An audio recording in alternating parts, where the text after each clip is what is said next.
we start with Livolli's extension of Dirichlet's theorem. If the what the Livolli's extension of Dirichlet's theorem said, it said that if the variables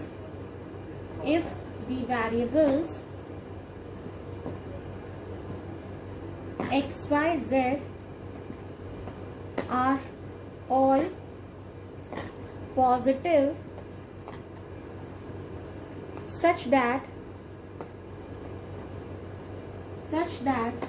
h1 is less than x plus y plus z is less than h2, then triple integration f of x plus y plus z, x to the power l minus 1, y to the power m minus 1, z to the power n minus 1, dx dy dz is equals to gamma l gamma m gamma n upon gamma l plus m plus n integral h1 to h2 f of u to the power l plus m plus n minus 1 du.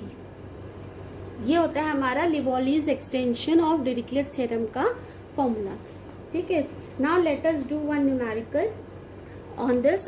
मतलब इसमें आपका सीधा सीधा क्या है कि जो अपने डिरिचलेट इंटीग्रल होता है वो क्या बताता है, x plus y plus z should be less than equal to 1. और जो आपका लिवोलीज एक्सटेंशन है ये बताता है कि आपका x plus y plus z जो है वो h1 और h2 टू वैल्यूज के बीच में लाई करता है. तब हम उसको इस फॉर्म में लिखकर सॉल्व कर सकते हैं. ठीक है. Now let us do one numerical based on this. See, the question has given that evaluate triple integration log x plus y plus z dx dy dz, the integral extending over all positive and zero values of x y z subjected to x plus y plus z is less than 1. देखो condition तो ये दे रखी है जो हमें डिरिचलेट्स में भी दे रखी होती है, लेकिन एक चीज और क्या दे रखी है, overall positive and zero values of x y z. यानी हमारा जो x plus y plus z है ये हमेशा पॉजिटिव होगा, यानी ग्रेटर देन इक्वल टू 0 होगा और लेस देन 1 होगा, है ना. तो यानी अब हमारा क्या है, डिरिचलेट्स वाला हम लगा सकते हैं फॉर्मूला सीधे सीधे. तो आपका जो होगा triple integration log of x plus y plus z dx dy dz it will be equal to triple integration. अब हमारे x y z का तो मल्टीपल है नहीं यहाँ पर, तो यानी x की पावर 0 है, y की पावर 0 है, z की पावर 0 है. तो 0 को हम क्या लिख लेंगे, x की पावर 1 माइनस 1, y की पावर 1 माइनस 1, z की पावर 1 माइनस 1. और इसको लिख लिया हमने log x plus y plus z dx dy dz. ये फॉर्म हो गया. अब हम इसको चेंज करते हैं अपने जो लिवोलीज वाला फॉर्म है उसमें. तो वो क्या होती है, gamma l gamma m. L की वैल्यू भी 1 है, एम की वैल्यू भी 1 है और एन की वैल्यू भी 1 है. तो gamma 1 gamma 1 gamma 1 upon gamma 1 plus 1 plus 1 double integration कहाँ से कहाँ लिमिट जाएगी, 0 से 1, 0 से 1. एफ ऑफ यू हमारे कितना है, खाली log x plus y plus z है. तो ये कितना आ जाएगा हमारा लॉग ऑफ यू, और u की पावर l प्लस 1 यानी 1 प्लस 1 प्लस 1 माइनस 1, यही आएगी लॉग du. ठीक है. तो इसको जब हम सॉल्व करेंगे तो ये वैल्यू आ जाएगी हमारी u स्क्वायर क्यूब माइनस 1 यानी u स्क्वायर. तो ये वैल्यू आएगी हमारी. अच्छा, ये तो 0 factorial 0 factorial 0 factorial upon 3 gamma है, तो हम इसको क्या लिखेंगे, 1 upon 2 factorial 0 to 1 u square log u du. अब हम इसको इंटीग्रेट कर देंगे वही मेथड से. तो आपको कैसे इंटीग्रेशन होगा, आपने लिखा log u लिखा, u स्क्वायर का इंटीग्रेशन किया तो ये आ जाएगा u square by u cube by 3, है ना. और इसमें लिमिट लग गई आपकी 1/2 फैक्टोरियल, तो 1/2 ही होगा, बाहर लिख दिया मैंने. ठीक है. और इसमें लिमिट लग गई आपकी कितनी, 0 से 1. Minus differentiation of log u is 1 upon u into u cube upon 3 du। ठीक है, बाय पार्ट्स हमने इंटीग्रेट किया है, तो ये वैल्यू आ गई आपकी 1/2। अच्छा, log 1 की वैल्यू 0 होगी, है ना, log 1 की वैल्यू 0 होगी, और जब 0 का मल्टीप्लाई करेंगे, यहाँ 0 का मल्टीप्लाई करेंगे तो ये वैल्यू भी 0 हो जाएगी। 0 से किसी को भी मल्टीप्लाई करोगे 0 हो जाएगी। ये बचेगा आपका u स्क्वायर बाय 3, तो u स्क्वायर को इंटीग्रेट करेंगे तो बच जाएगा u क्यूब बाय 3, है ना, तो ये आ जाएगा u क्यूब बाय 9, और इसकी लिमिट बन गई हमारी 0 to 1। ठीक है, तो ये आ गया आपका -1/2 इंटू 1/9, क्योंकि आप 1 ही रखोगे, तो ये आ गई -1/18। This is the answer of this question. So this is how we are applying the Leibniz's extension to the Dirichlet's theorem. Next topic is application of definite integrals to volumes and surface areas.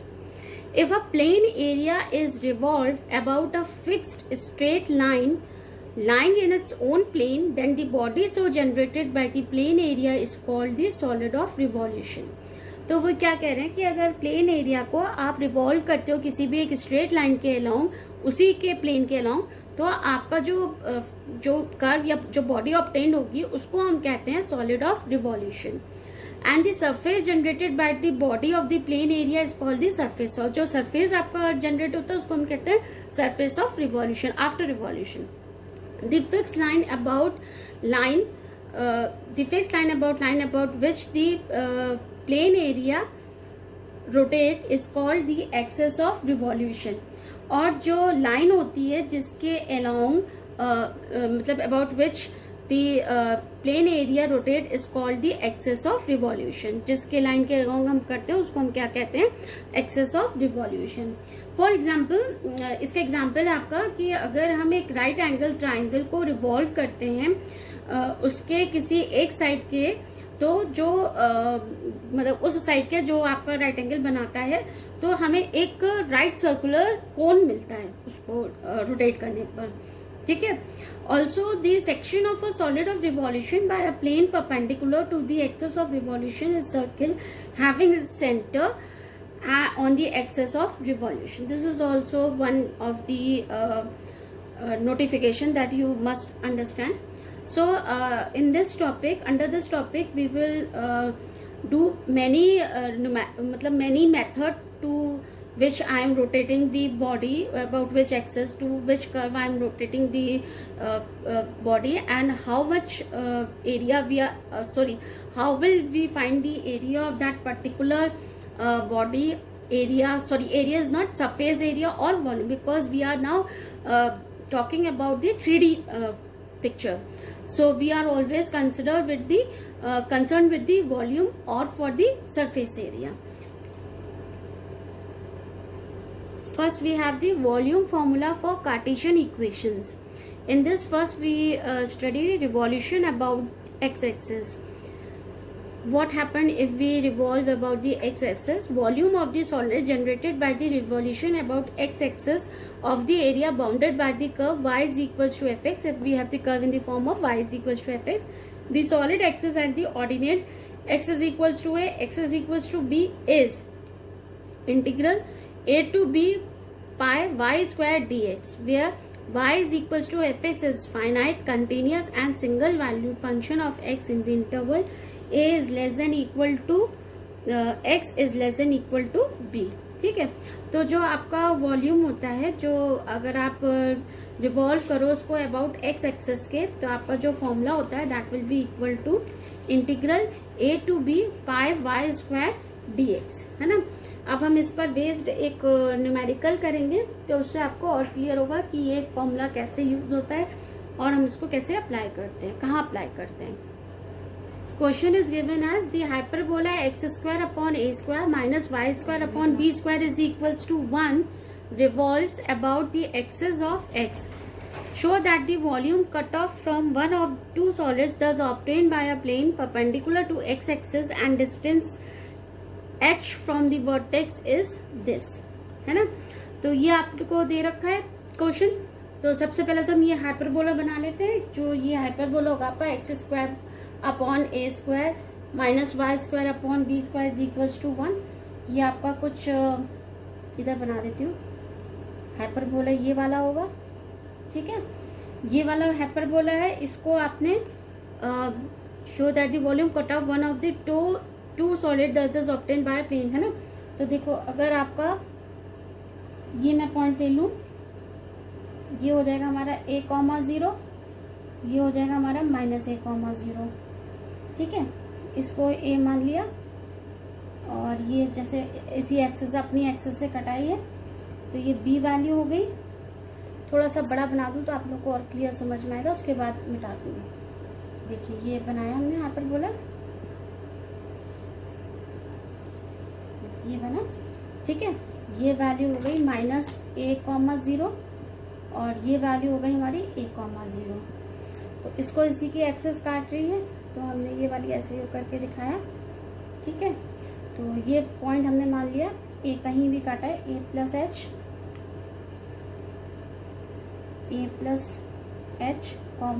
0, ठीक है। ये कोई point हमने m ले लिया और ये जो डिस्टेंस है h क्या हो जाएगा, ये वाला डिस्टेंस x वाला, ये हमने कोई पॉइंट b मान लिया, ये हमने कोई पॉइंट c मान लिया, ठीक है। This is our x axis, this is our y axis, this is our origin.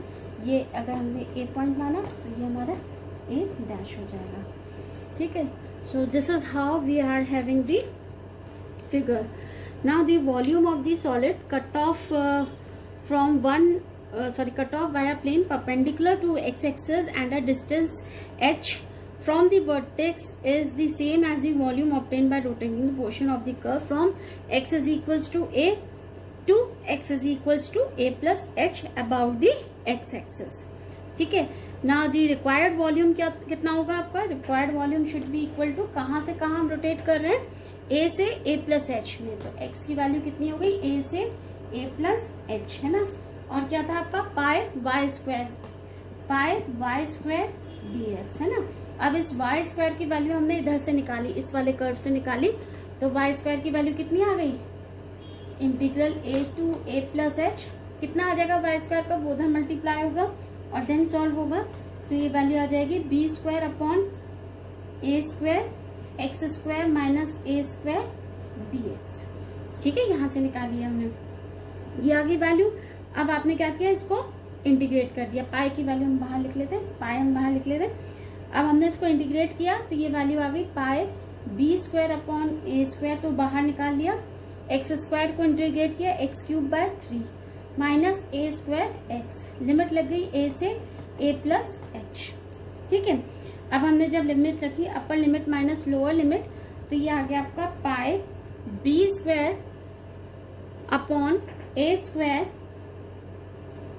ये आ जाएगा आपका 1/3, क्या आ जाएगा, a प्लस एच का होल क्यूब। तो यानी होल क्यूब क्या हो जाएगा, a cube plus 3a square H plus 3a h square plus h cube minus a cube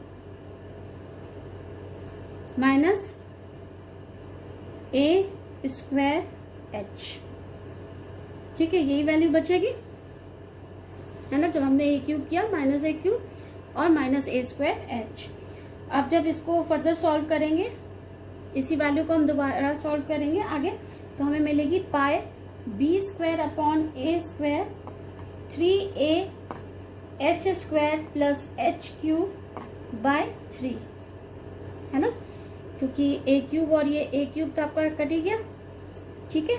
और जब आपका 3 से मल्टीप्लाई होगा तो ये ए स्क्वायर एच आएगा, तो ये ए स्क्वायर एच और ये माइनस ए स्क्वायर एच कट जाएगा, तो आपकी वैल्यू ये आ गई, ठीक है।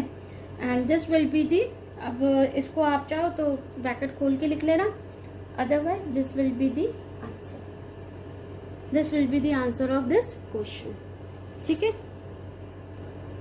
Next is revolution about y-axis. Now the volume of the solid generated by revolution about the y-axis and the area bounded by the curve x is equals to f of y, the y-axis, and the abscissa y is equals to a, y is equals to b is integral a to b pi x square dy। ठीक है, अब जो volume generate होगा कि आप revolute कर रहे हो अबाउट द y एक्सिस और इस कर्व के बीच का जो एरिया बाउंड होगा उसका जो वॉल्यूम निकालोगे about the y axis and the axis y is equals to a, y is equals to b, तो वो आपकी वैल्यू ये होगी। Now let us do one numerical depend upon this. अच्छा, मैं बता दूं कि ये जो आपका application the surface area of volume वाला जो टॉपिक है, it is least important in your external, so don't so much concentrate on this topic कि आप लोग बहुत सारे क्वेश्चन इस पर लगा रहे हो। आप जैसे कि देख रहे हो कि मैं एक फॉर्मूला लिख रही हूँ और एक क्वेश्चन करा रही हूँ, इट मीन्स आप सिर्फ इसके फॉर्मूले याद रख लीजिए और आप अप्लाई करना सीख लीजिए कि अगर क्वेश्चन आता है तो आप कैसे अप्लाई करेंगे। It is least important. ठीक है, तो इस पर बहुत ज्यादा ध्यान देना नहीं है आपको इस यूनिट में, सिर्फ हल्के से फॉर्मूले आपको याद रखने हैं और कैसे अप्लाई करना है ये इस वीडियो के थ्रू आप समझ लीजिए। Next numerical we have the volume generated by rotating about the y-axis and the area bounded by the coordinate axis and the graph of the curve y is equals to cos x from x is equals to 0 to x is equals to pi by 2। अच्छा, ये भी आपका about x access आ गया है ना, about Y axis नहीं आया। Actually about the y axis we do not have so much question, तो ये तो बिल्कुल वैसे ही हो जाएगा जैसे आपका हम लोगों ने करा था, प्रीवियस क्वेश्चन किया था, बिल्कुल वैसे ही हो जाएगा। ठीक है, तो मैंने कोशिश की थी देखने की कि अगर आपका कोई अबाउट वाई एक्सेस आए, बट क्योंकि कहीं भी वाई एक्सेस के अबाउट नहीं दे रखा है क्वेश्चन, तो हमारे पास वो वाला क्वेश्चन नहीं है। तो let us do this numerical by itself कि हम इसको कैसे सॉल्व करेंगे। So the equation of the curve is y is equals to cos x, है ना, y is equals to cos x. The graph of the curve from x is equals to 0 to x is equals to pi by 2 can be drawn as, देखो कैसे draw कर लेंगे, x is equals to 0 से x is equals to pi by 2, तो ये value हो गई हमारी 0,1, ये हो गई हमारी pi by 2, 0। कैसे हुई, हमने जब x की वैल्यू 0 रखी तो y की वैल्यू 1 आ गई। ठीक है, और जब हमने x की वैल्यू pi by 2 रखी तो y की वैल्यू 0 आ गई। ठीक है, तो ये हमारा कर्व मिल गया। अगर हम इसको b पॉइंट ले लें, इसको हम a ले लेते हैं, this is our 0 point, x axis y axis. ठीक है, ठीक है, ये मिल गया आपको। Now we have to find the area OAB। ठीक है, here our y is varying from 1 to 0, है ना, y is varying from 1 to 0. So the volume of the surface generated by the revolution about the y axis that will be equal to, about the y axis हम कैसे लिख लेंगे, y equal to 1 से y equal to 0 pi x square dy। अच्छा, हम इसको similarly लिख सकते हैं, x is equals to 0, x is equals to pi by 2, 0 से pi by 2 pi x square. अच्छा, dy को हम ऐसे लिख सकते हैं, dy over dx, dx simple हम कर सकते हैं काम, है ना। तो अब लिमिट जो है हमें कैसे 0 से pi by 2 मिली है, देखो जब आपने y को इक्वल टू 1 रखा तो x की वैल्यू 0 है, और जब आपने y की वैल्यू 0 रखी तो x की वैल्यू pi by 2 है, तो वहां से मैंने ये वैल्यू रख ली है। ठीक है, तो ये इंटीग्रल हो गया हमारा 0 से pi by 2 pi x square, d y over d x कितना आ गया, यहाँ से d y over d x आ गया माइनस साइन एक्स, तो यहाँ लिख लिया हमने minus sine x d x.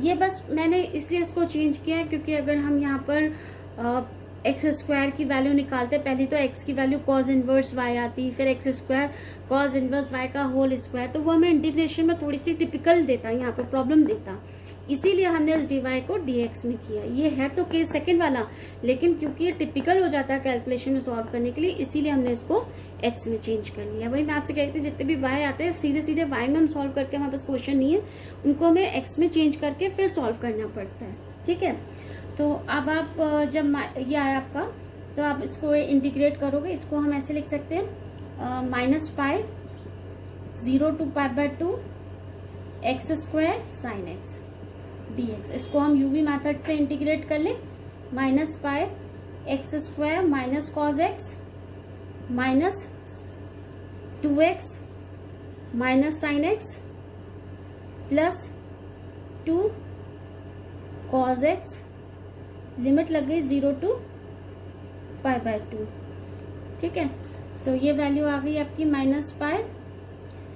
π/2 रखा, cos π/2 is 0, sin π/2 is 1, minus minus plus 2 into π/2, sin π/2 is 1, plus cos π/2 again 0। जब 0 रखा ये वाला टर्म 0 हो गया, ये भी 0 हो गया, ये आ गया -2। ठीक है, तो ये आ गई आपकी वैल्यू -π, π-2, ये आई ना वैल्यू, -π तो हमारा बाहर ही है, और ये आ गई π-2।